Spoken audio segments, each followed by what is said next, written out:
Hello everyone and welcome to the Smite Draft League. Week 4 here, Divine Division. Going to be Stormcallers versus Seismic Shockwaves. I'm Deelo, joined here by Suun. Suun, how we feeling? Feeling pretty excited. There's a lot of good things that we're about to see. Hopefully, we got an exciting match right now. The Stormcallers are currently in the lead in this division, but there's a chance that if we see a 2-0 come out from Seismic Shockwaves, that they will be the new champions of the division and take the crown away from Stormcallers. So a lot riding on this set between these two teams, and I'm incredibly excited to see where this set will take us and if we're going to be crowning a new champion or not. Big facts. I'm looking forward to seeing whether or not OLKxHardKiller is going to get out of Terra jail. I've spoken to the team. They said he's happy there. He likes being in Terra jail, but he blinked twice and he showed distress. So I'm honestly not sure if that's the case. But for right now, Stormcallers and Seismic Shockwaves going to be banning out some prime mid threats, Baba Yaga and the Marty off the field. Always good to see both of them off the field, both incredibly strong there in the mid lane. And a Kali ban coming out as well. We saw Kali get picked up by some other teams in the league earlier this week and was an absolute menace on the pick. So I'm always for seeing these teams taking Kali off the table because she just does way too much come late game because every game is getting to late game. And Thor and Nesha ban coming out as well, both incredible team fighting utility characters for all these late game team fights that we're seeing. So always good to see them taken off the table, and a Wukong to round off the bans. And I see a Yorm that's open, and so I wonder if Stormcallers will like to pick it up. I mean, this is not the strat quite of the Stormcallers. We don't have the Godlike here, but nonetheless, it's an efficient pick. They're going to be looking for their carry instead. Rom is going to be a prioritized pick. I don't often see that be the first one to go. Mario Bro is incredibly comfortable on this pick, and his Astral Barrages, from what I've seen, are very effective. So it's definitely a really great comfort pick that you immediately get to lock in for your ADC over there in the long lane. And if your ADC is feeling confident and comfortable, you can really start to put a lot of pressure on that side of the map. But somebody else might be trying to put some pressure on that side of the map with Susano being locked in from Seismic Shockwaves. And in fact, going to follow it with the Yorm. Son, my man, the C2 genius, going to indeed predict that pickup. I mean, Susano and Yorm, do we see any synergy there? Is just two solid picks that you just want to get for the meta's sake? Two solid picks, honestly. Again, Yorm just does a fantastic job. Even if he's getting camped by the opposing jungler, he can be very effective in that lane. And there's that Terra jail you were talking about being locked in for Stormcallers. But Yorm is just such a great lock-in for the solo lane. You can be behind on that god and still be very impactful and still look to invade with the character as well because he's so incredibly safe with World Serpent. And then the Susano just does immense amount of damage in team fights. So always a great lock-in to see. We already mentioned the Terra with Earthen Theory going to be coming on the board for the Stormcallers. Always a good sight to see because Terra is such a strong support. And the Nike lock-in for Stormcallers going over there in the short lane. Another incredibly strong solo laner.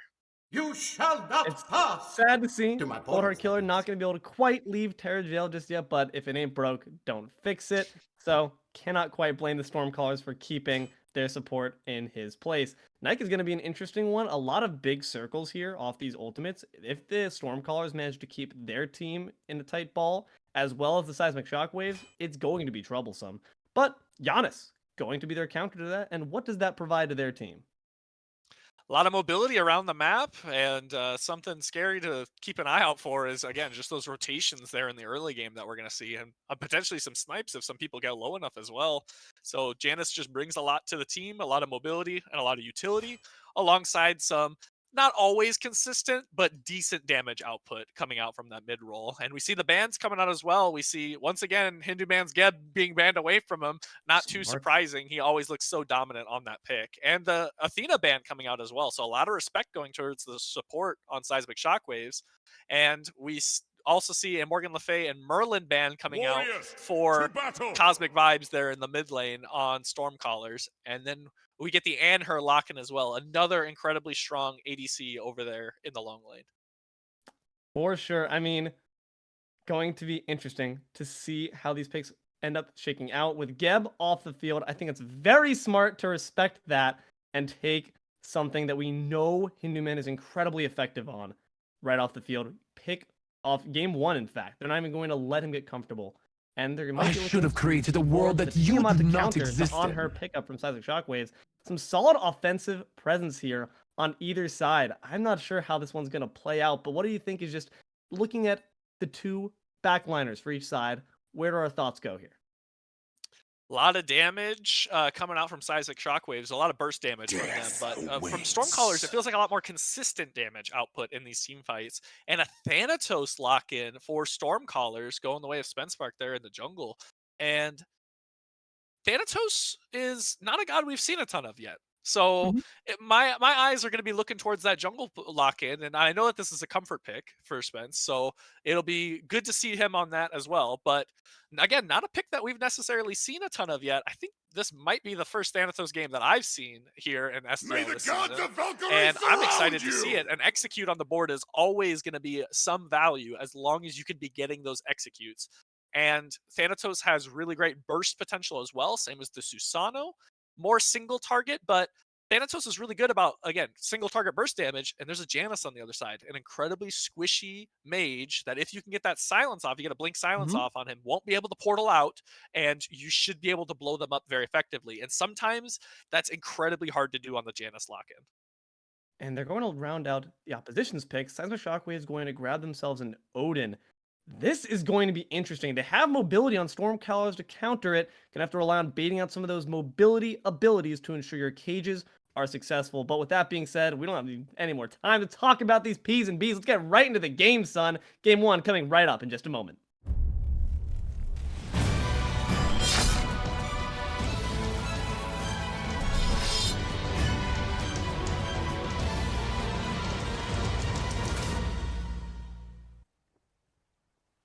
Hello everyone, welcome back to the Smite Draft League Immortal Division. Stormcallers versus Seismic Shockwaves, Game 1. I'm Deelo, once again joined here by Suun. And Suun, let's just talk about comp for comp, man. What are our thoughts on who's got the edge and why? HiRezHinduman on Yorm support. We were talking about on the desk about this being over in the solo lane, and then they threw us for a loop, locking in that Odin last pick coming out from Seismic Shockwaves. And I kind of felt like HiRezHinduman was a Yorm player a little bit in the back of my mind, so I kind of felt like he was going to be whipping this out in the support, and he sure does. And again, not necessarily a pick that we've seen a lot of in the support role. We normally see the immense pressure that he could put on over there in the solo lane. And so it'll be a very interesting thing to see. He's not the first one to do it, though. We have seen Strat rocking the Yorm support in Godlike Division. So it's not unheard of this season in SDL, seeing this character lock in for support. But it's incredibly rare. And Strat that game played full damage Yorm support. And I'm pretty sure ended the game top damage in the lobby. So we see a little bit more standard stuff coming out of HiRezHinduman there with an actual benevolence lock-in there in the support role. But again, not a pick that we see a ton of. And Yorm, when it comes to CC, his best form of CC is his knock-up on the 3, but there's a Terra on the opposite side who can't be knocked up, so you're already shutting down a little bit of that damage, but... Gonna try to put some more on a Spenspark. Thanatos might be an early game god, but you could be in some trouble here. CosmicVibez, though, gonna flip it onto Adora's head, grab the first blood, blinking gauge from Spenspark to just try to pour on some more. Siphon szax is back. Can you find enough damage to take out the jungler before your own falls? szax going to take down Spenspark, and Cosmic gonna try to find the blowback to get the kill. Ruination off the mark. szax with a fancy back right in front of him. What are you doing? You're crazy. Jetstream going to manage to escape. Calculated, he says. I don't know if that was a little bit of mind games going on with that recall, but optimal. that is, yeah, actually optimal. Yeah, I agree with you. That was optimal. You know, you hit him with that recall, you think that you're giving up your life, and then you use your 3 and you disengage right then and there. Optimal gameplay coming out from the jungler. 1-for-1 trade there over the mid camps, but first blood going the way of Stormcallers, so getting a little bit of a lead because of that. We just saw Totem go the way of Seismic Shockwaves, so a little bit of gold back in their pockets from losing that first blood. But CosmicVibez getting that first blood on this Tiamat pick, and this Tiamat pick can really output a ton of damage in the early to mid game. And it'll be interesting to see what we're going to see out of this Tiamat. I've been seeing a lot of people talk about Tablet of Destinies being an incredibly strong pickup for Tiamat right now. And so I'll be interested to see if CosmicVibez elects to do that. But Mario Bros getting pressured out a little bit right here, but should be relatively safe. We see OLK doing the Terra things and getting some good peel off for the ROM. I think that mid lane matchup is going to also be an interesting aspect because we talked about the mobility that Seismic Shockwaves is capable of. I'm waiting for level 5s and waiting to see how each character on each side is with those semi-global ultimates is going to use that. As the Giannis, knowing that your Tiamat opposing Tiamat just wants to stay in lane, farm up to 20, do I use those through spaces and times to make early rotations, try to get a lot of action going on across the map, or do I stay, play the farm game to make sure that the Tiamat doesn't have an easy time getting to level 20?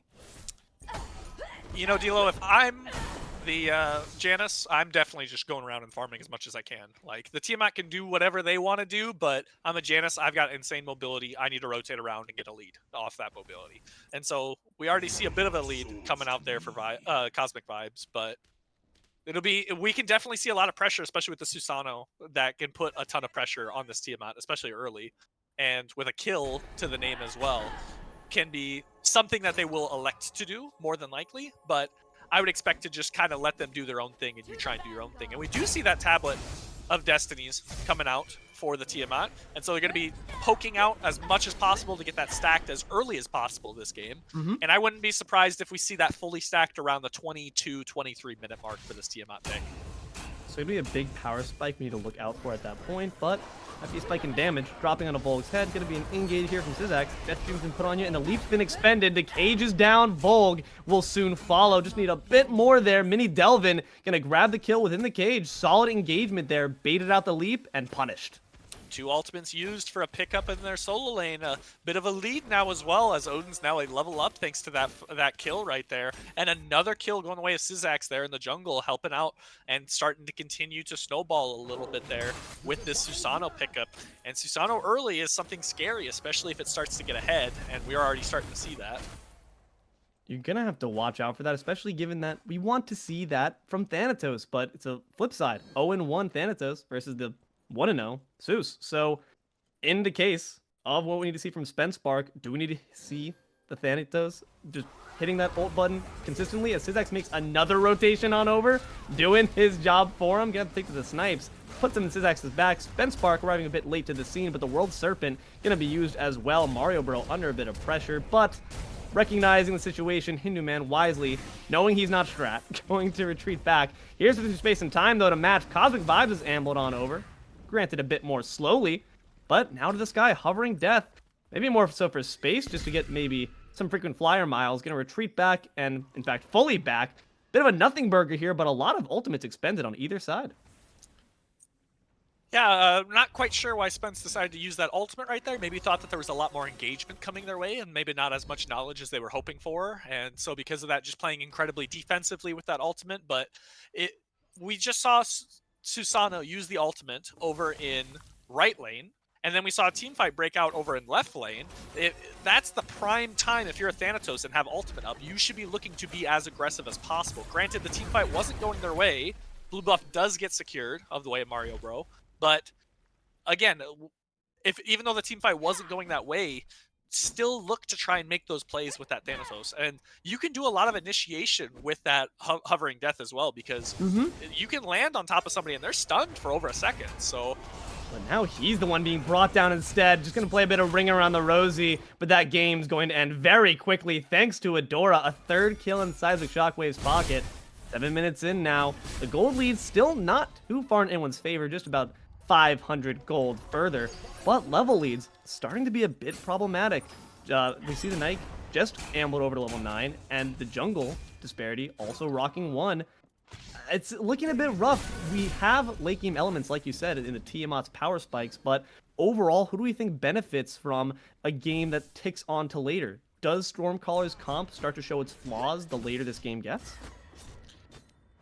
Stormcallers, I've looked to have a really good team fight when it comes to late game. You've got the Nike late game, you've got the Rom being able to output an immense amount of damage. Tiamat will have Tablet of Destinies fully stacked. You've got a Terra to help set up.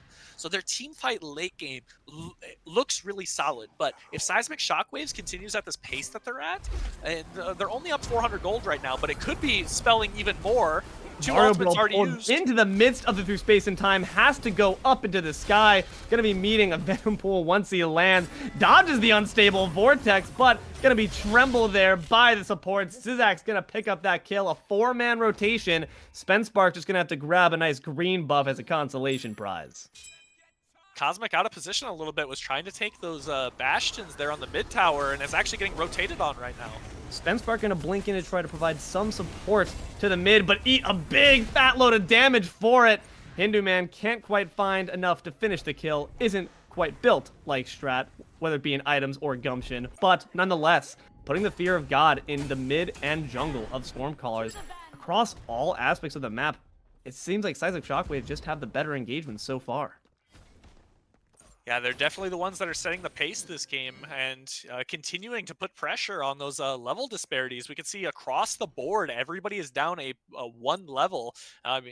Granted, OLK just ticked over there right there with to match with the HiRezHinduman, but for the most part, we already are starting to see a big XP deficit across the board.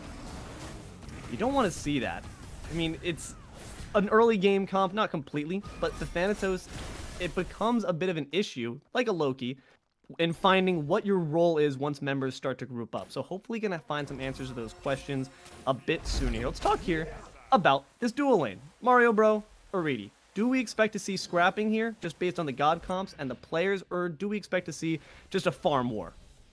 I would not be surprised if we start to see a little bit of a boxing match between these two. We are already seeing them fight over this gold buff over here, and it looks like Aritti's just going to go ahead and give that away to Mario Bro and go ahead and go take his own purple, but that's just because he's low on mana right now. Was out-leveling, it still is out-leveling, and will more than likely try to continue to pressure with this Anhur pick, because Anhur is such a good pressure god over there in the long lane, and you can really exert a lot of pressure, and you're already seeing a ton of pressure as well, thanks to all of these szax rotations on the Susanoo as well.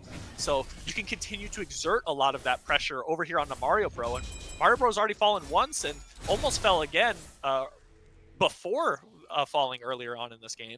And so it can be incredibly scary if you're already being looked at this much as a ROM. Especially when you have such great tools to catch you. You know, your self-banish, the ultimate is a very good tool. Spenspark might need one of those tools to get out of this situation. Can you get to the skies quickly enough? Brought down to the grave instead. szax is on the killing spree here. Yeesh, through space and time going to be expended. Just maybe take some chunks out of Cosmic if it land. I don't think it quite did, but still. Intimidator bonus is always good. 5 kills to 1 for Seismic Shockwaves. They are already putting on some early pressure. Going to try to put that onto the Fury now. OLKxHardKiller didn't quite work when contesting the purple buff. Let's see if it can work out this time. Mario Bro does have the snipes online, but MiniDelvin going to opt to just dive in, stun them out. Snipes might be good here. Seismic Shockwaves will secure, and CosmicVibez will secure a kill to counter onto HiRezHinduman. Could not quite get into the World Serpent quickly enough to escape that one. But now Cosmic caught in the unstable vortex. Swanton Bomb might not save you. The knockup going to grant you a bit more time, but Delvin will not be denied this kill. Earth and Fury to get a bit more speed. Fantastic peel from the support. You see why he's kept in Terra jail. It makes complete sense. Going to actually save the life of the mid laner, ensure that at least we get a clean trade here, but still one that does go the way of the Shockwaves thanks to that Fury.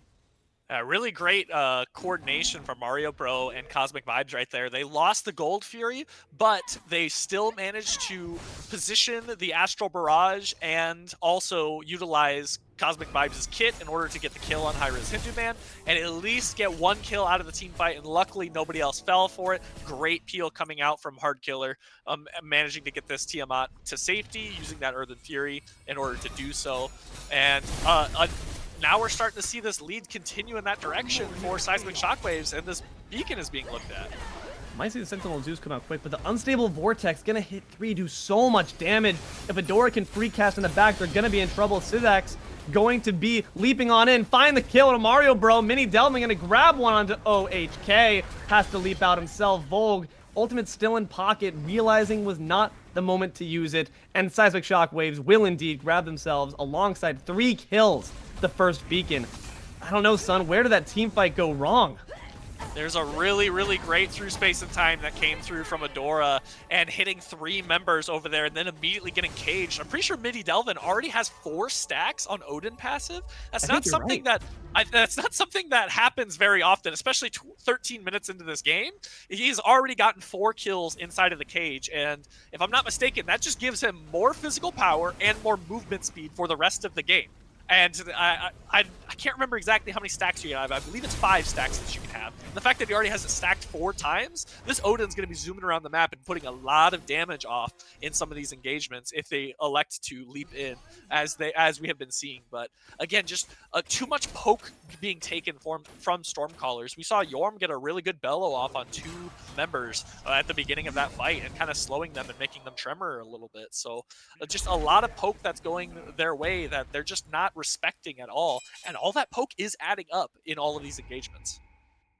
And Adora has been such a pivotal member when it comes to the poking squad, just been throwing out unstable vortexes to fantastic results here. But szax has also been doing a great job, to his credit, of just setting up these kills. What is Stormcaller's strategy, just team fight wise? I know that they need to maybe wait for some power spikes coming in the late game, but until then, what can they do to hold out for these engagements? They need to do their best to just play as patient as possible, but they need to also be as active as they can with some of these engagements. They need to be positioning and posturing around some of these objectives and getting wards. We haven't seen necessarily an absolute ton of wards, although as of right now, we're seeing a lot of blue on the map, and Aritti's actually looking for a solo kill. Yeah, might be seeing red here. Really recognizes this could be an opportunity. Positioning right next to the wall for the impale. Great preparation, going to find the stun. That's just proper planning and execution, and Mario Bros going to be executed himself. A 9th kill put into the pockets of Seismic Shockwaves, and Voulg having to retreat after just trying to put some aggression onto the jungle of the Seismic Shockwaves. Might pay for that as a 4-man rotation comes through space and time. The cage is down as well. OLKxHardKiller, as well as Cosmic, can only watch from a distance in horror as their solo laner falls, and a rampage is granted to the opposing jungle. Pyromancer might be next up on the list, but once again, OHK is not going to be enough to deny them the objective. Cosmic could be in trouble now, knocked up by that Typhoon. Unstable Vortex will miss its mark, and once again, OHK going to successfully peel. Hovering Death, they're grouped up, but do you really want to take this fight? Not going to be quite obliged, going to opt to retreat back. Spencebark has just not found his moment. Seismic Shockwaves, however, will find theirs to grab the Pyro. Pyromancer was going to help extend that lead even more over here for the Seismic Shockwaves. And it felt like all of that actually just started off from that solo kill over there on the long lane, although they weren't necessarily connected to one another because there was a 4-man rotation over onto this Nike in the solo lane. But Aritti getting that solo kill over there felt like it just started off all that fight. They got the solo kill over there, and they already have a bit of a lead, so they felt that they could continue it by looking to delete a solo laner for trying to trespass it towards the blue buff a little bit too far into the right-hand jungle over there. And again, this rotation, this is what I was talking about on the desk, this rotation with this Yorm and this Janus being able to portal around the map, get the extra movement speed, and World Serpent having such great mobility.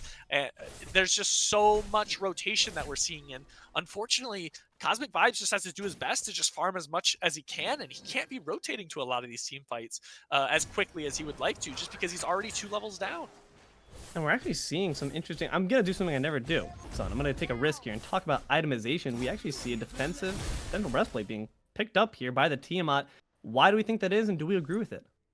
Too much damage coming out from the Susano. 5-0-4 for szax over here on the Susano. 3 levels up on friendly jungler over there for Spencebark. And 2 levels down already on the Tiamat over this jungler as well. So that is just an immense amount of damage that the Susano can output in a very short period of time because he's such a great burst god. And because of that, is going to need a little bit more. And plus, Tiamat is incredibly dependent on cooldowns. The leap, Tiamat's leap is like on like a 19-second cooldown or 18-second cooldown or something like that. So that's why we see on some of these engagements that CosmicVibez just isn't able to leap out immediately because there's just too much cooldown for it. So getting a Breastplate of Valor online will really help with that. Pyromancer falls the way Seismic Shockwaves. Very little to no contention coming out. Mario Bros did end up using that ultimate to try and make a play, but unfortunately did not go his way. With Primal Fury in their pocket now at 17 minutes, that lead's going to only be further extended 6,000 at this point. We're waiting for 22 minutes on a hope and a prayer for that Tablet of Destinies to get stacked up, but they're going to need more than that. A lot of the aspects of their comp have not been executed on. We have yet to really see an actual engagement offensively with this hovering death. It's oftentimes been used to just try to get yourself out of bad situations, and that's not going to be enough for Stormcallers to start turning things in their favor, especially with szax getting another kill here on Mario Bros. That Desert Fury was just a little bit of extra flair, some added panache, because it's just going to be a 6th kill into the Susano's pocket. What can we do, Sun, to stop him? Do we target him? Do we look for other picks that are a bit less mobile? I do not know how we stop this jungler. We've got to be looking, if this Susano's in one side of the jungle, we've got to be looking to maybe get active and make some plays on the opposite side, but he just rotated to mid and got under that tower trying to make an active play in mid as well. And wasn't even really punished for it. Ruination is going to be dropped onto HiRezHinduman's head, but I don't know what they can do at this point. Stormcallers just needs to have a bit more cohesive CC. They might need Voulg to start joining the death ball here. Tried to get cheeky with that red buff steal, but szax is doing just too much damage, going to secure it himself, and Cosmic gonna feel some damage at the expense of Adora. Gonna be using the ultimate, Aegis and Bees having to be used. Unstable Vortex coming back up in the blink of an eye, but who's here now? Spencemark, you might be feeling that damage yourself. Bees expended, and MiniDelvin's gonna try to find the kill. szax gonna race to it just a bit quicker before HinduMan attempted to steal it himself. Nice kill there on 2, both the jungler and the mid, which are now down, and OLKxHardKiller is going to try to use the Earth and Fury to ensure the life of the solo laner, but with only being the front line present, there's not much they can do in the way of damage. Seismic Shockwaves retreat back with their booty in tow.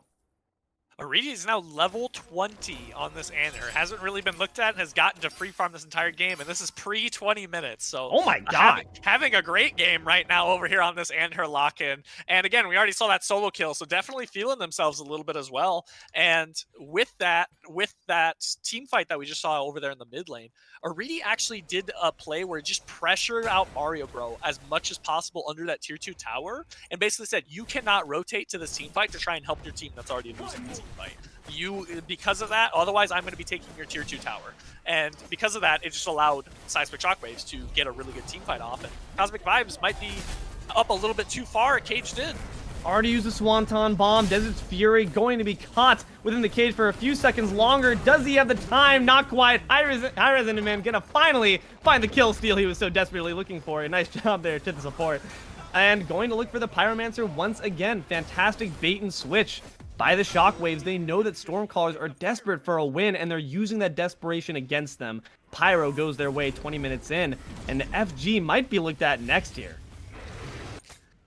And there's not a whole lot that they can do. I mean, it looks like we've got a potential steal that could come out, but this Fire Giant's also already incredibly low. Burn down low. Voulg going to try to enter with the Sentinel of Zeus. Seismic Shockwave's going to get it nonetheless. And with all the mobility and tankiness expended, it's free pickings for Aritti. Fantastic work by the carry. Stormcallers, to their credit, going to try to find a bit more farm, which they're a bit starved of in the left side jungle, but it's just not enough to staunch the bleeding here. 10,000 gold lead now, 21 minutes into this game. 13 kill deficit defensively, which is how we have to imagine this comp is going to be seen for the foreseeable future. How do we like their chances? What strategy should they play through? Well, right now they're already giving up a tier 2 tower. I'm not entirely for that play, but with Spence not being there, you're going to have to give it up. But now there's 4 members pushing in, and already World Serpent's being used. Both the front line just leading the charge, caged in 2, but Swanton Bomb going to get yourself out of there. Wow. But the bird was really the prime directive, and that cage was just meant to keep the members locked away from defending it. Fantastic job by the Shockwaves to use those abilities, not just for damage purposes and kills, but for utility to ensure your objectives are falling. And speaking of, tier 2 tower, the left side going to fall as well. Will Spencemark be next? Indeed, szax is crazy, but might be caught a bit lacking himself. Put a kill on the board for you. Shut down there, and a big one at that for Voulg onto the Susano. HinduMan just going to try to zone out a little bit further, but without their flame, their spark, szax is down. Seismic Shockwaves not quite wanting to take that fight just yet, gonna instead amble towards an easier target, a more immobile target, the Phoenix in the mid lane, which will indeed go down as well. 2 birds already down. Granted, the easiest ones to defend when it comes to Fire Giant engagements, but still, 22 minutes in, doesn't feel good to be losing those. Doesn't feel good to have a 13k gold deficit. It's only gonna get worse here with this next Fury. Yeah, I don't know if I would say easiest birds to defend when we didn't see much of a defense being put out from Stormcallers here 22 minutes into this game.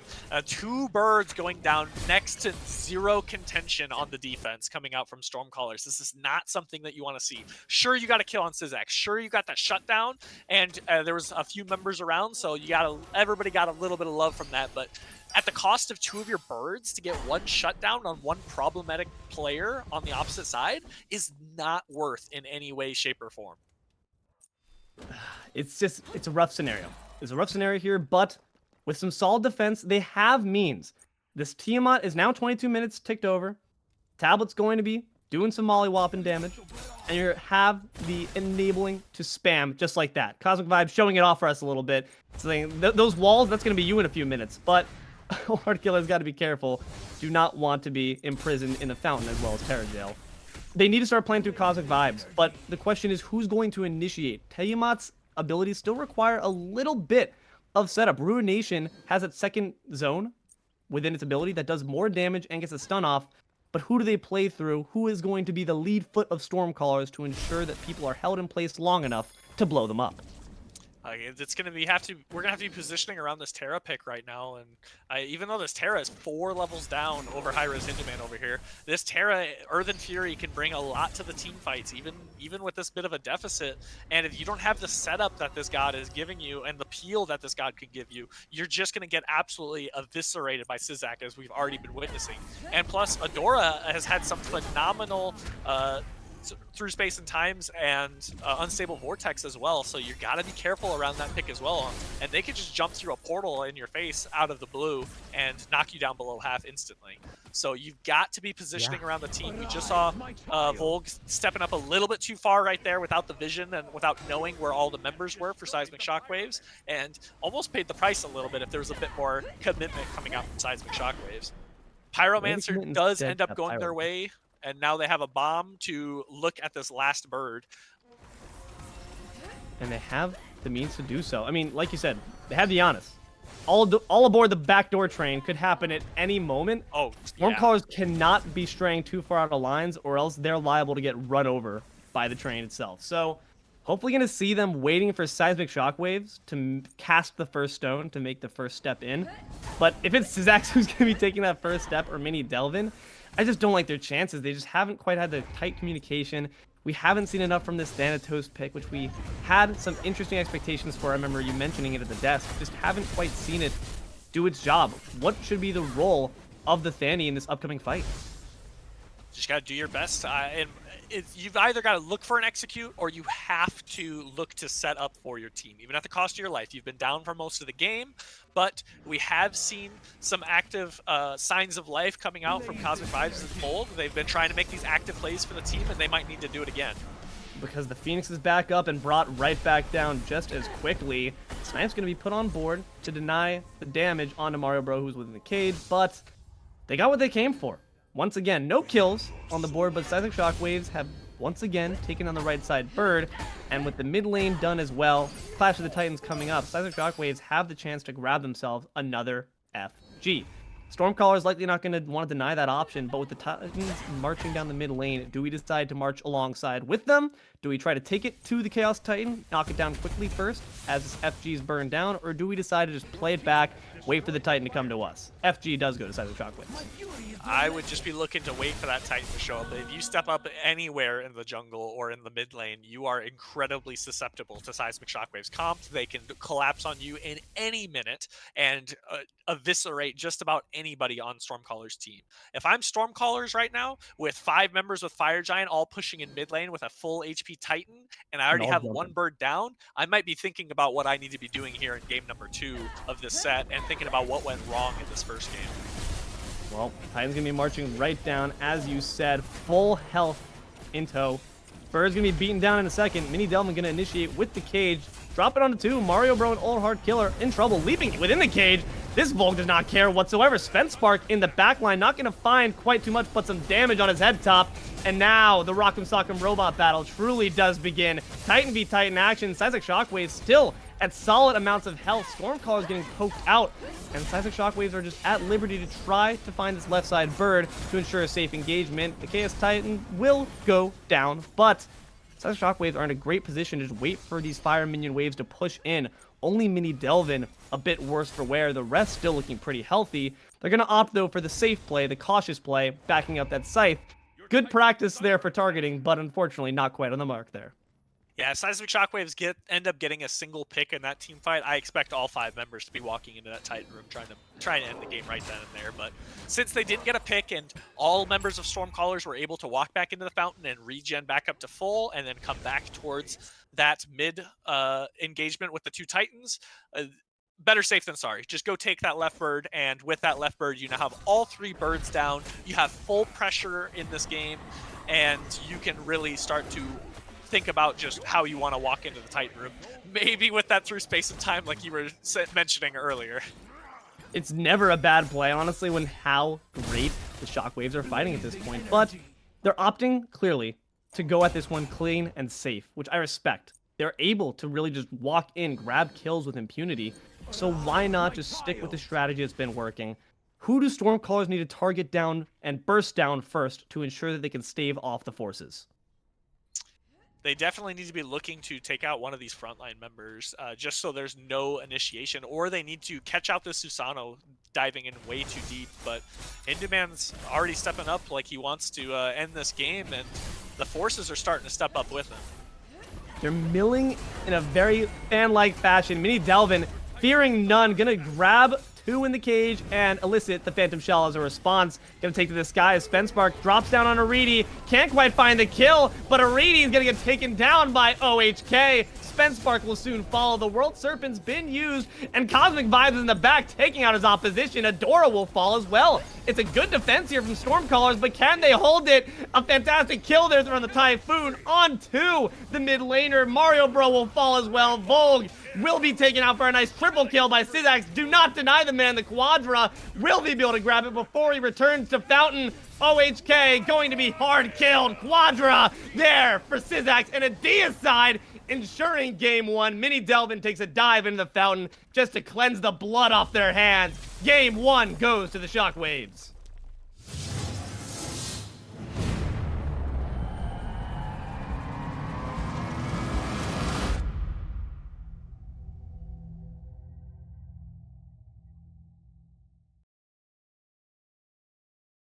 Solid. Punctual, man. That's an emphatic period to put on the end of that game 1. Son, what happened? We saw szax get a quadra kill to end off the game. That's what happened. So it really looked like the defense was going to be coming out, but with a lot of fire minions walking in, and szax still having that Susanoo ultimate and hitting what looked like like 4 out of the 5 members of the Stormcallers with that ultimate, and just the amount of damage that the Susanoo was able to output there in that last team fight was just too much to handle for Seismic Shockwaves. They showed the signs of life that we had been hoping for minutes prior, but it was just too little too late there at the end of that game, and an unfortunate way to end the game, but a very fortunate way if you're Seismic Shockwaves. Again, a quadra kill on your jungler who had an immaculate performance coming out, 12-1 and 6 for the Susanoo pickup, and really great damage numbers to follow up with that as well. Second highest in the lobby, only behind this Janus, who again kind of felt like a bit of a sleeper pick a little bit. Like, we weren't really seeing a ton of damage come out of this out of these team fights from Adora, but we really saw a lot of great ultimates and some really impactful unstable vortex coming out in some important moments within those team fights. For sure, like 3-man hits, just absolutely hanking people's life bars, just chunking them out. I will say, like you mentioned, yes, it doesn't feel great that the signs of life we were looking for, they started having a pulse there right when the members of Shockwaves are marching in the throne room. Not where you want to see it, but that does spell a certain hope and optimism for Game 2. Spark, you talked about how you were looking towards this Thana pick at the desk. Didn't quite see what we wanted from the early and mid game, but there at the end, It was exactly like you said. We want to see setup at the cost of your life, and Spenspark put his life on the line and did manage to set up the kill on aritti for OHK. So if we see a bit more of that coordination, that communication, that's a very, very good omen here that they can turn it around game 2 for the Stormcallers.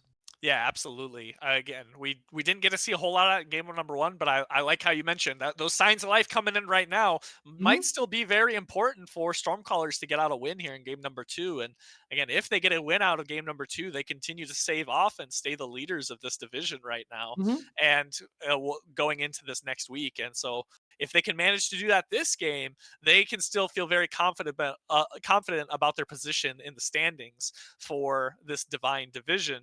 But we'll have to see here in game number 2 as picks and bans are underway.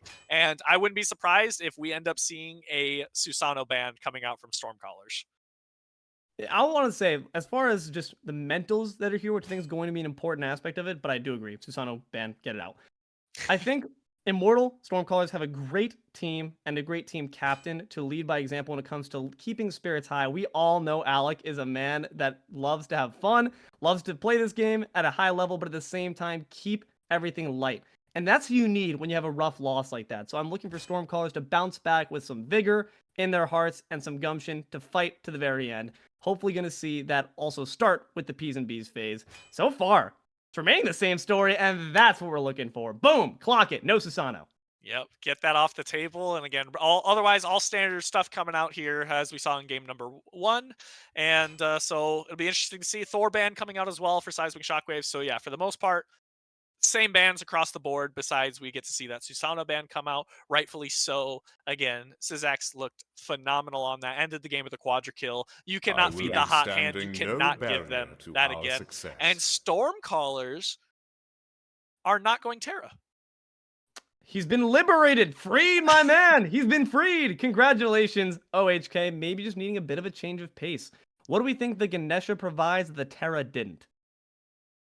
I mean, Dharmic Pillars. What do you always say about Dharmic Pillars?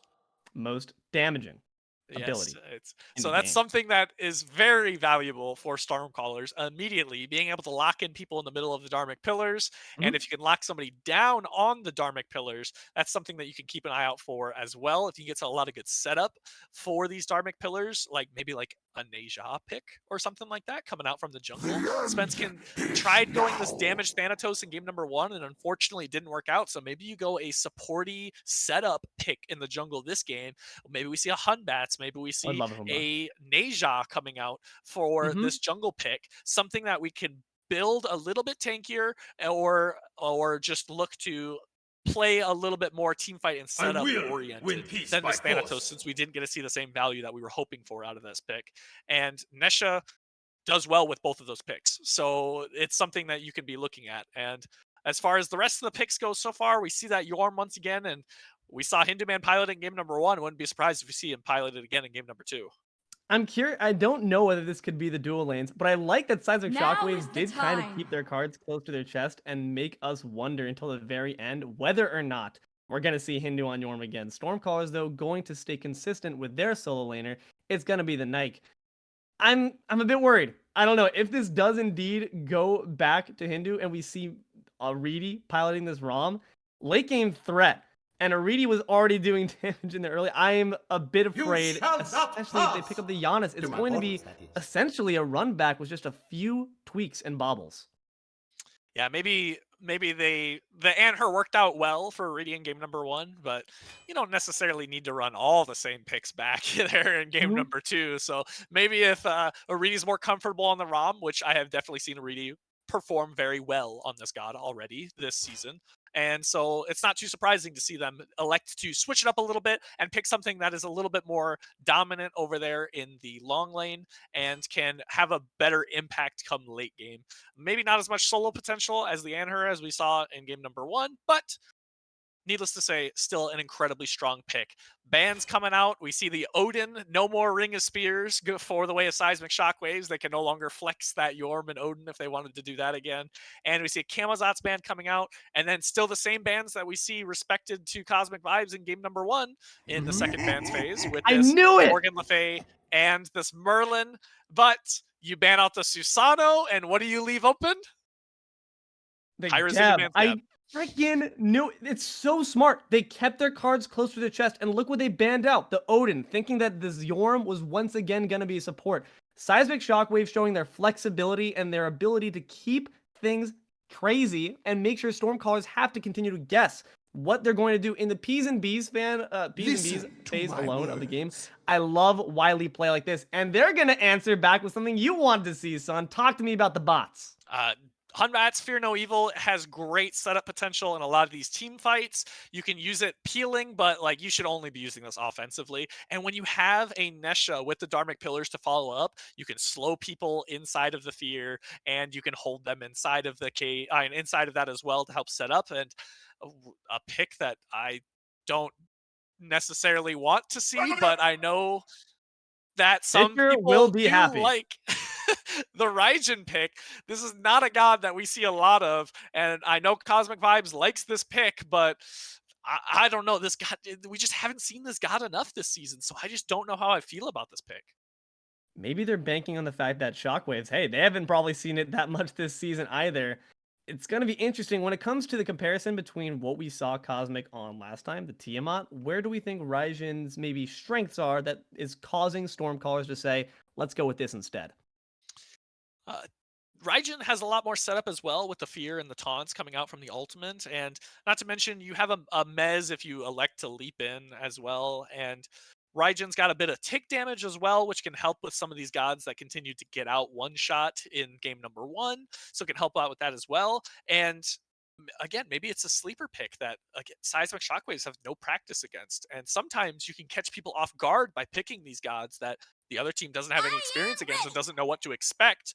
But what we can expect is some really great follow-up off of these Windfire wheels with this Janus pick on the side of Seismic Shockwaves. And again, something I kind of was hoping for Stormcallers over here in the jungle, but going the way of Seismic Shockwaves, and there's a lot of scary initiation for Seismic Shockwaves this game. There's so many options, and they're going to need it. I really am looking for OLKxHardKiller to make sure that those silences are on point. Deny blinking gauges. Try to make sure that you are keeping a 360 FOV. You need to be aware at all times of who's positioned to get your backline, because otherwise someone's getting taken to the sky, buried in the cataclysm, buried into the fountain. But hopefully going to see it work out here. Game 2 coming right up. We'll see you in a second.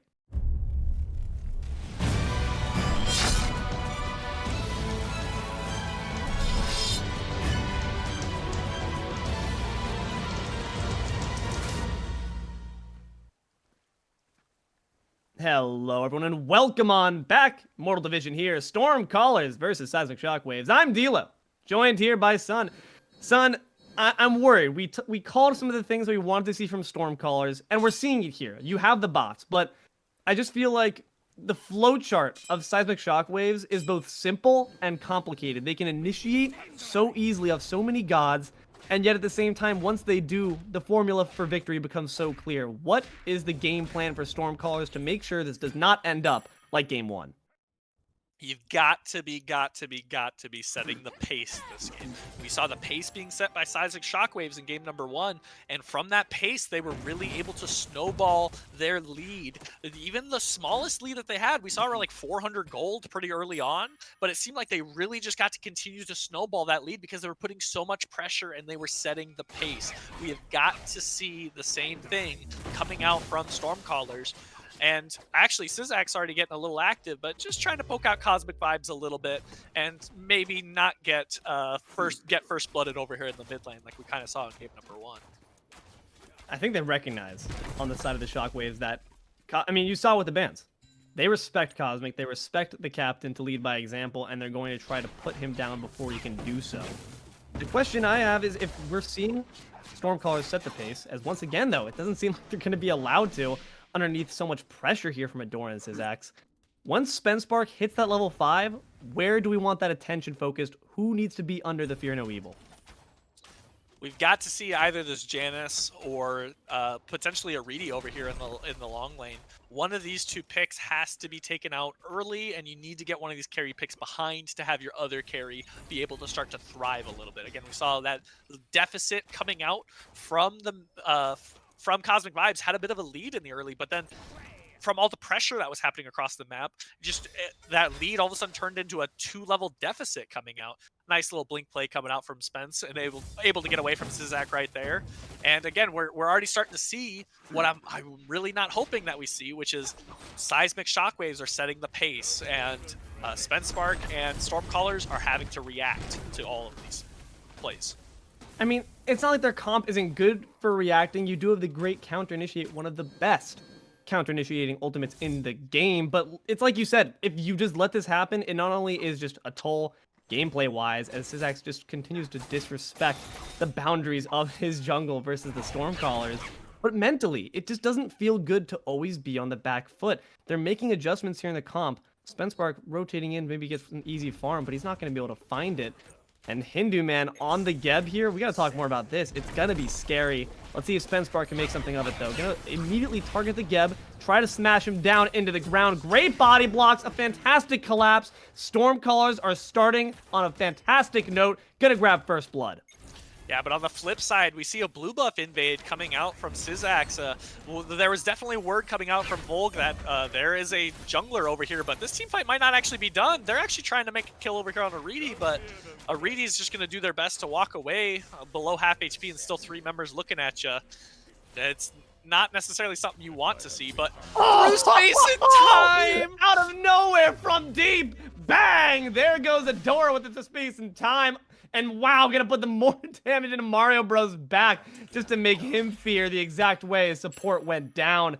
szax gonna use that surprise, just put a bit more pressure here, but it's a 5v4. Cosmic does have the ultimate. Let's see what we can make of it. Taiko Drums not gonna do quite too much. Those barrels are feeling more just like pine cones as he gets them tossed, but it's just not enough damage. Seismic Shockwaves, I know that is still the first blood for Stormcallers, but I just feel like they just got the better of the engagement because they show what their comp is capable of. That mobility, that communication. When it's on point, son. Yeah, and again, they definitely won. Seismic Shockwaves definitely won that team fight because we saw a blue buff invade come out, but we also saw a red and speed and back harpies invade all coming out, going the way of szax. This Neja is stealing so much farm away from this Hunbats that even though Hunbats made a great early game play pre-level 5, something we don't really see a lot of Hunbats doing because without Fear No Evil, you don't really have the best kill potential with a Hunbats early game. But with the amount of invades coming out from szax, even with that good play coming out from Spence and that amazing body block on HiRezHinduman to get first blood, still comes out bottom end of that trade because szax is now a massive lead over this Hunbats. And both have ultimates in pocket, so either one can opt to make a gank happen on a lane, and you're just gonna have to deal with it. I mean, must be noted, Neja does have the blink rather than the beads, so potentially could be an actual good target yourself if the two jungles find each other in a dark alley. But here at 5 minutes, CosmicVibez could be contributing to the gold lead. Seismic Shockwaves already built for themselves, about 1,000 up. It's been said a million times, son, but I think it's just so important. We can't let Shockwaves dictate the pace of this game, but I'm not sure what Stormcallers' method is to set the metronome in their favor. We already have MiniDelvin rotating. It just doesn't feel like Shockwaves have any respect for their territory. Yeah, once again, another blue buff invade coming out, and actually they're going to be looking at this Nike right now, taken to the sky. She's got the wings for a reason, but now brought back down with the force. MiniDelvin gonna grab the kill, and the through space and time, insult to injury, but it just shows how prepared Shockwaves are. They're willing to throw the kitchen sink to grab kills in any lane possible, will grab a buff to their credit as well. OLKxHardKiller standing in the Ohm stance, gonna have to use the ultimate for safety. Here are the Taiko drums once again, but still, peanuts, acorns, pine cones, CosmicVibez can't even escape. The Thunder Crash is not speedy enough. Adora's gonna pick up that kill as well.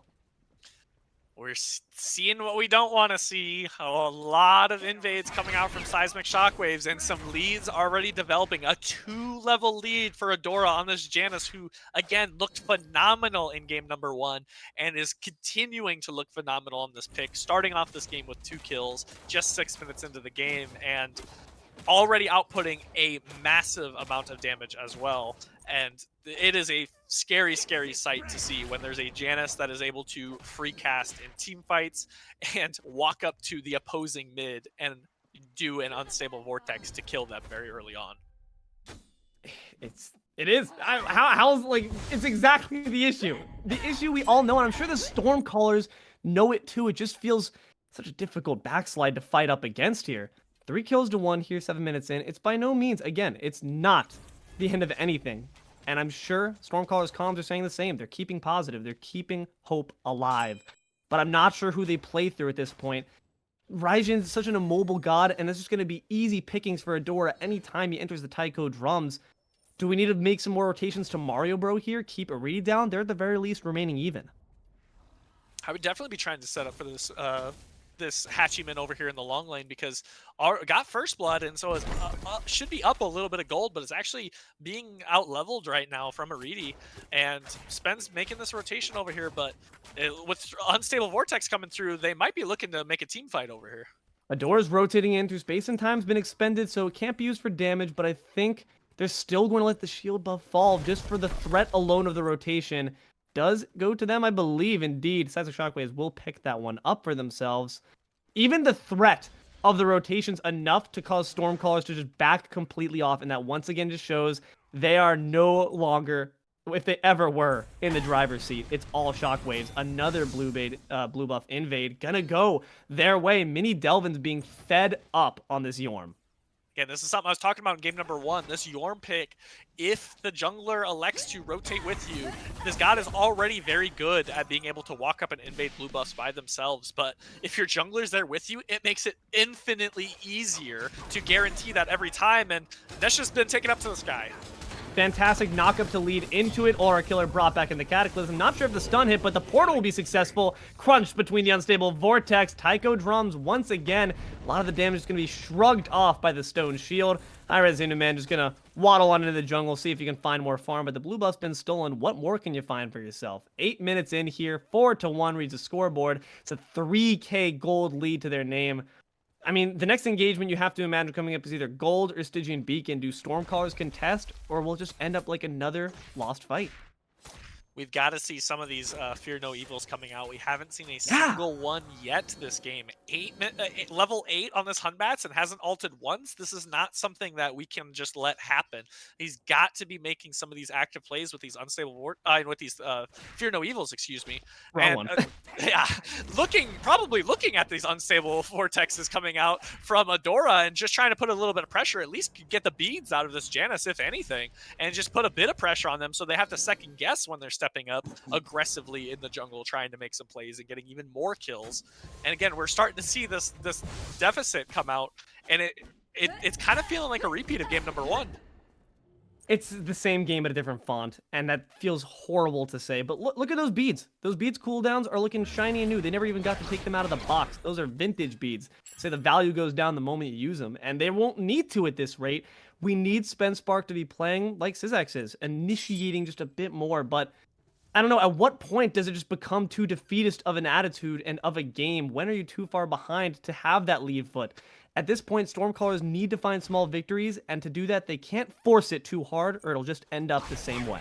I want to see 4 people drop their ultimates on a single person of Seismic Shockwaves. Just anything that they can do in order to try and alleviate some of this pressure and try to get a footing back into this game. I don't care who it is, but we've got to see Stormcallers making a play on somebody. We have to see this Fear No Evil be impactful. Otherwise, we're just going to see more plays like this from Seismic Shockwaves, Gold Fury being looked at. And that's a fantastic rotation for MiniDelvin as well. I think Stormcallers are so eager to grab their blue buff, they didn't realize they're leaving far more alluring targets open. Gold Fury going to be dropped by the Shockwaves through space and time for the secure. And just to throw a bit of an exclamation point on it, that's just going to further deepen the gold divot and XP difference they need to work their way out of. 4,000 for the former, 6,000 for the latter. It's just not looking good no matter which way you cut it. But do want to say Stormcallers once again have a beacon of hope, and I think that's Mario Bro. Still actually remaining slightly above we saw. The Rama only just ticking to level 11 to catch up to the Hachiman, but we're not seeing the monkey come to play over there.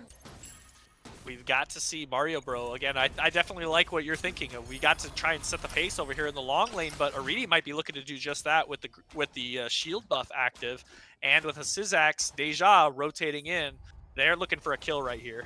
Has the blink up, going to sash him down. Beads to match, has to use the cavalry. Spencemark here with a great opportunity to find a kill. Puts the staff on his back, but not able to find the Sacred Monkey. Gonna blink for the engage, staff slam him down. The sash gonna be expended, but it's not gonna matter. Spencemark putting the damage down where it counts. Monkey somersault there aggressively, but that might be a bit too much, my friend. You can't drown in the sauce that you whip up. Gonna fall there to aritti. Voulg now enters the fight. Gonna push them back with the shield, but the stone shield the match as well. Sentinel of Zeus, these basics are doing solid damage, but a rollout decked into the wall. Fantastic play by HiRezHinduman to save the carry. Yeah, really great peel coming out right there. A little bit of a missed cataclysm, but that's okay. We'll just brush over that one. And these are what we need to see. We need to see these active plays coming out from Spencemark. He's so good at being able to set the pace, but Mario Bro might be falling to the gray screen. Too much dive going their way. Hinduman credited with that one.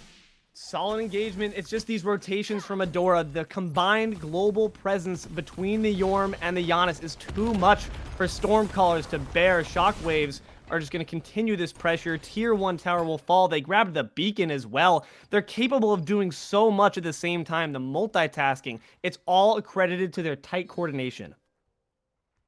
Yeah, tight coordination is a great way of putting it. Again, we've seen these group ups happen so much this game already. We saw a 10-minute Gold Fury go their way, and we just saw a massive rotation over there on the duo side, and aritti's getting chased down, but with that rollout, is just out.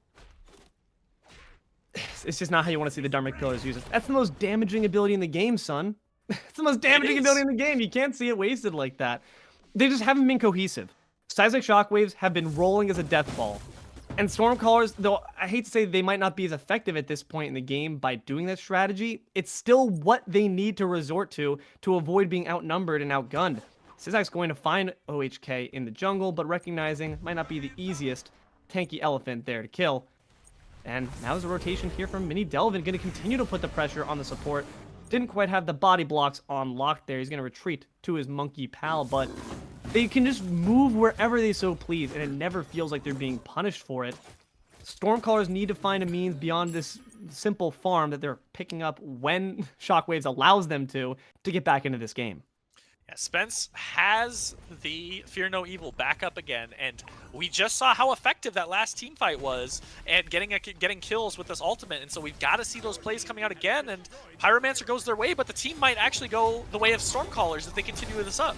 szax going to expend Windfire Wheels, is going to miss. Taiko drums are down as well. There's the Fear No Evil, but not to too much effect. World Serpent going to chase you down. Dharmic Pillars dropped on aritti once again, but not going to work out just as the first one did. HiRezHinduman here for the rollout once again into a wall. Is this familiar Voulg? The Stone Shield's just going to eat too much damage for the Nike to do much about it. Mario Bro, to his credit, going to split push the Tier 1 tower down on the left side, and that's going to ensure that at least with 0 deaths on either side, Stormcallers have something to their name, but Seismic Shockwaves still do grab that Pyro.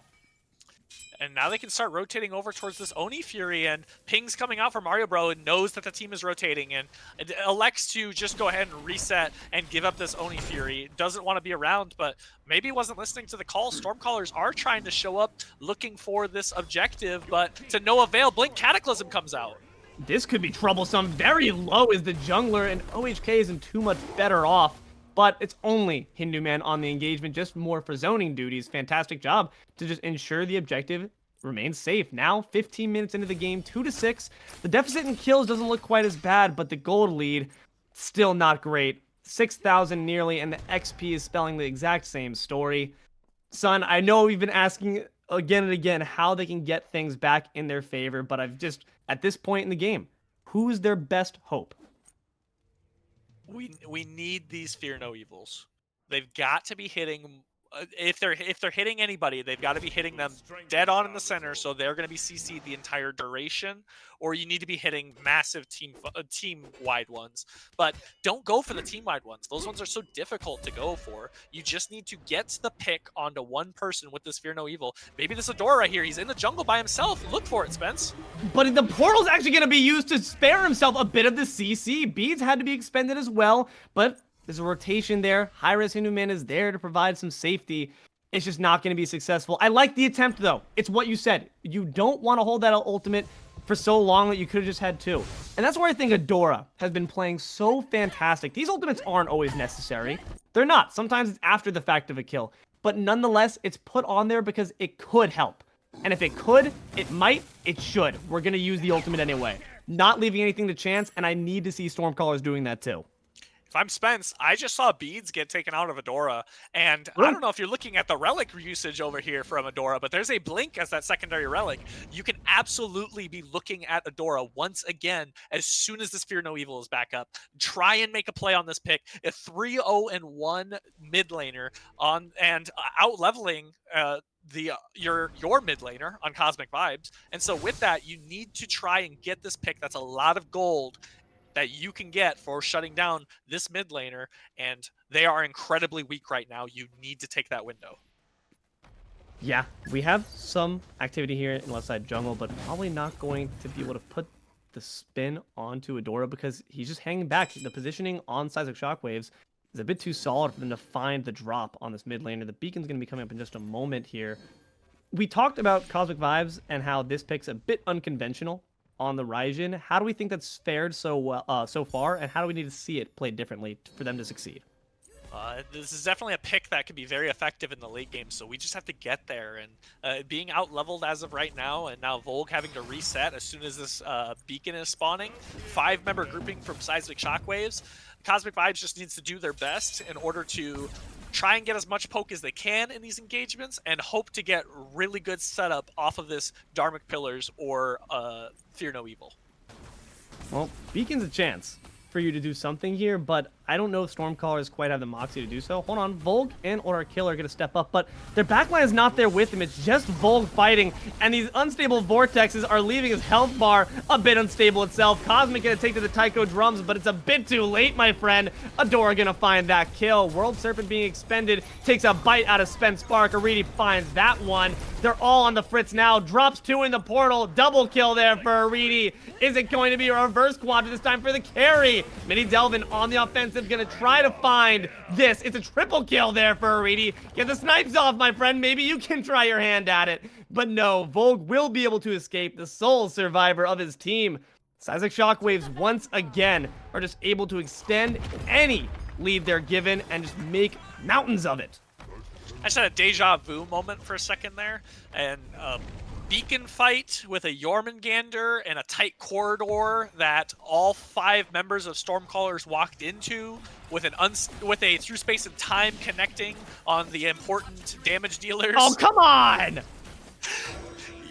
No more shutdown gold. No shutdown. It's tech. No shutdown gold. There's some value behind that play, I guess.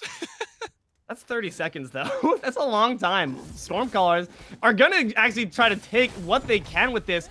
This is a very risky call, though. You have MiniDelvin present, level 17, the highest amongst them. A wolf amongst sheep, a serpent amongst just mere mortals. Can the World Serpent do enough damage, though? Gonna be under a bit of pressure here from Spence Spark and Voulg. Fury's leashed still, but not taking too much damage.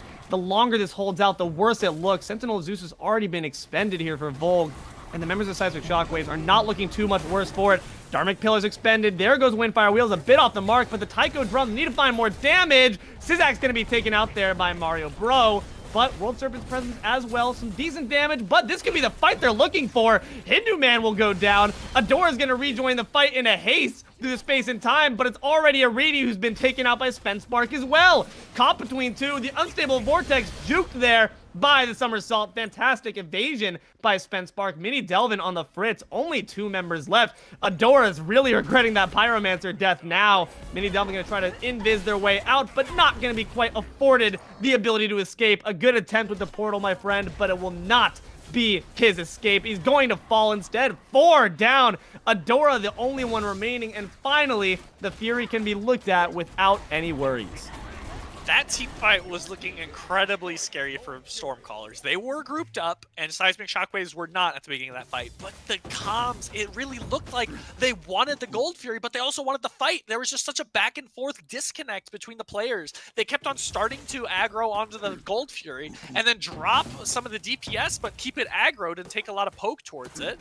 But still came up massive thanks to their grouping and some really great ultimate usage coming out. And as soon as the team fight broke out, it really felt like that all members of Stormcallers were on the same wavelength. They knew exactly what to do, and their comms were crystal clear in that engagement in order to get those 4 kills for the cost of next to nothing. They get the Gold Fury and a lot of relics over from Seismic Shockwaves and a ton of picks. Assessing the battlefield now here, about 22 minutes in, 6 to 10. The kill board reads a lot more favorably, but still, it's still 6,000. It's not horrible, and if you can keep putting up fights like that, you're going to be in a solid spot, but we have to remember that fight was off the back of Adora dying to this objective. Maybe slide some gold the Fire Giant's way and he'll do a bit of extra damage to the mid laner, but without that, an honest 5v5, what's going to be their strategy to win that battle? We're going to have to see something similar to what we just saw in that engagement again. We're going to have to see a really good Fear No Evil usage, and we saw those Taiko drums come in very effective in order to take out szax. And unfortunate miss of the Windfire wheels coming out from szax in that team fight put this Neja pick incredibly out of position. And with that, we're able to be looked at and capitalized for Stormcallers. Oh my god. That is a lot of poke. Basics, and the Unstable Vortex is enough to bring Voulg down to 2/3 HP. Seismic Shockwaves, seeing that, say, Fire Giant's a piece of cake, but Adora better be careful here. Those NPCs can hit awfully hard. So now it's at half health. Will the members of Stormcallers be there in time to do much about it? Hachiman, in the meantime, has dropped down the left side tier 2, but FG might go down. Taiko Drum's going to be expended. Seismic Shockwaves, despite the pillars, are going to still grab the FG. Voulg's in a bit of trouble, caught in the World Serpent. Decent damage on his back, and with the basics from aritti, it's only going to get worse from here. The snipes are up in the air, but will it be enough? Going to put him on a Cosmic instead. An interesting decision. Lands in the Sentinel of Zeus, but does have support here from HiRezHinduman and Delvin. The front line trying to do their best to peel for aritti, who needs none of that help in the first place. Fencebark going to be hunted down. Windfire wheels on the mark this time. Going to drop down into the midst of 3. Double kill there for aritti. CosmicVibez will fall. OLKxHardKiller being circumvented here. Wrap around from Hindu, but not going to be able to quite remove that obstacle. OLKxHardKiller going to be able to escape thanks to the dash.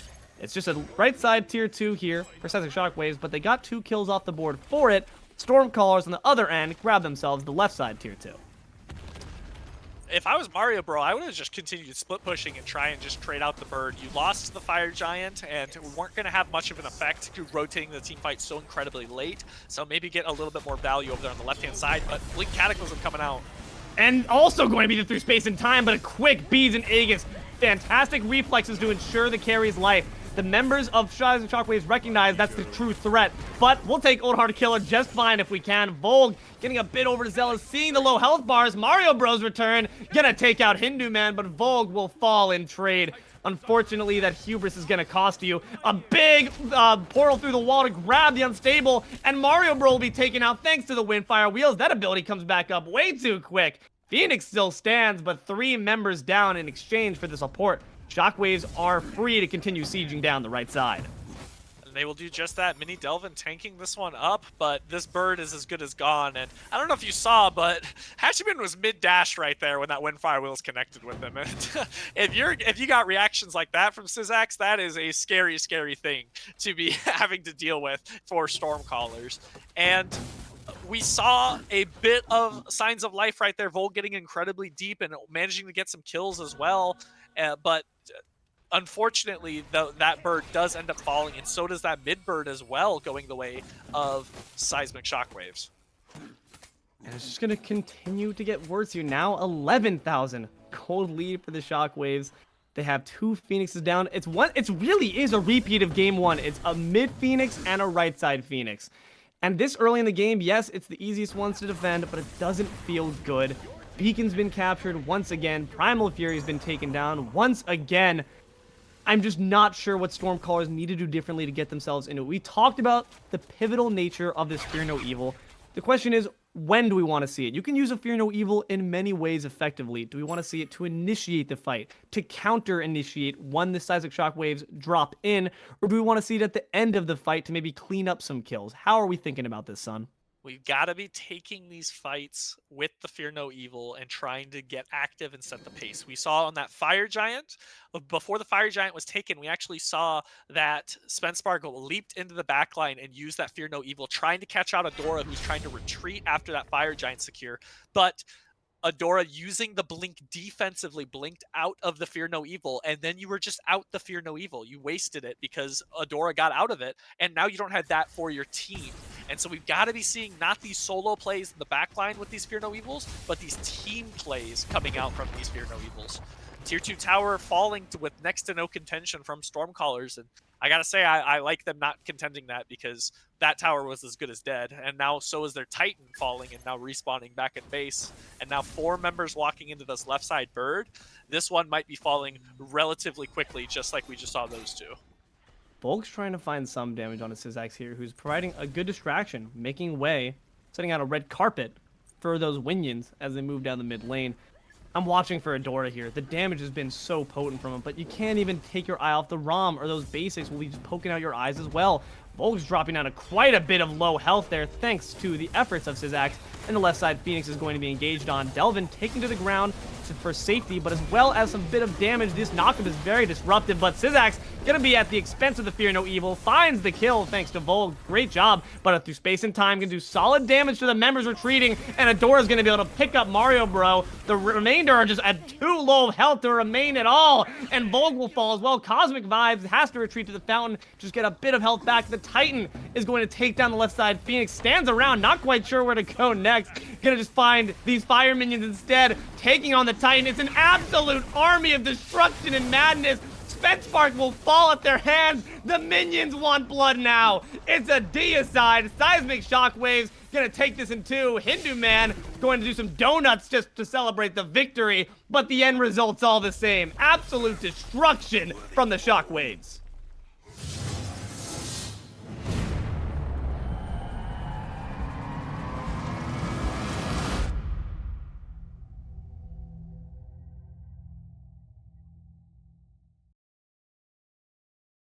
Welcome on back, everyone. If you are a Stormcallers fan, gotta be taking it a bit sadly there. It was the same game in a sense, different font. They did put up, though, I'd say, a far stronger effort game 2. Sun, your thoughts? Yeah, again, I saw a lot of the same things that happened in game number 1 that ended up happening here in game number 2, which is a little unfortunate to see. We did see some good signs of life there at some important moments in the game, but just could not keep up that pace of trying to initiate some of those engagements.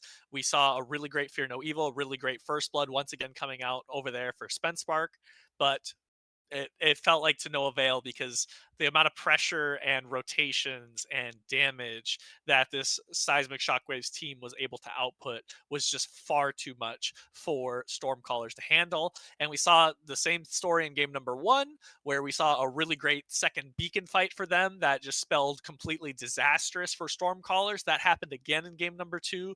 And then we saw a Fire Giant get captured pre-25 minutes, and 2 birds getting taken with a very little contention. Both the same birds as well as we saw in game number 1, as we did in game number 2. So a lot of things that we are seeing similarly that Seismic Shockwaves do well when they are ahead, and when they can set the pace and what they can do with it. And some unfortunate missteps coming out from Stormcallers. That is definitely something that you can look at. Again, if it's repeating factors, if we're seeing this game after game, this is something you've got to be looking at in the VODs in order to recognize and correct for future sets here in SDL. Future sets, man, I'm worried to go up against the Seismic Shockwaves. They must be such a nightmare. From the P's and B's phase to the end game, they just absolutely know what to do. They have a vision and they execute on it. If you try to put a speed bump in that, it feels like you're almost giving them worse tools to play with. The Naja, of course, not the most impressive on the skill, like on the scoreboard, but nonetheless, doing their job. szax was nonetheless setting up. You might not be getting all those flashy Storm Typhoon kills, but you're absolutely ensuring your team, especially Adora, are prized for victory. Especially Aritti, 10-1. Jeez, this team was so effective in every manner of the term. But Nonetheless, some credit, of course, does go to the Stormcallers. They put up hell of a fight in contention. Mario Bro having some very flashy plays there, some solid damage. CosmicVibez did his best to try to make this pick work. Unfortunately, wasn't quite able to do so, but we saw some solid damage and also solid awareness of when to use his Tycho drums. Unfortunately, Raijin, despite what Kingfisher might say, just in this case, was not the most effective. But nonetheless, fair play to both sides. Some great games played in front of us. That is going to be it, though, from us here at the Smite Draft League for today. You just watched Stormcallers versus Seismic Shockwaves Immortal Division, Week 4. I've been Deelo. He's been Suun. We had iNooblet up on the cams and on the production. Thanks for that, buddy. And we'll all catch you later. Have a good one.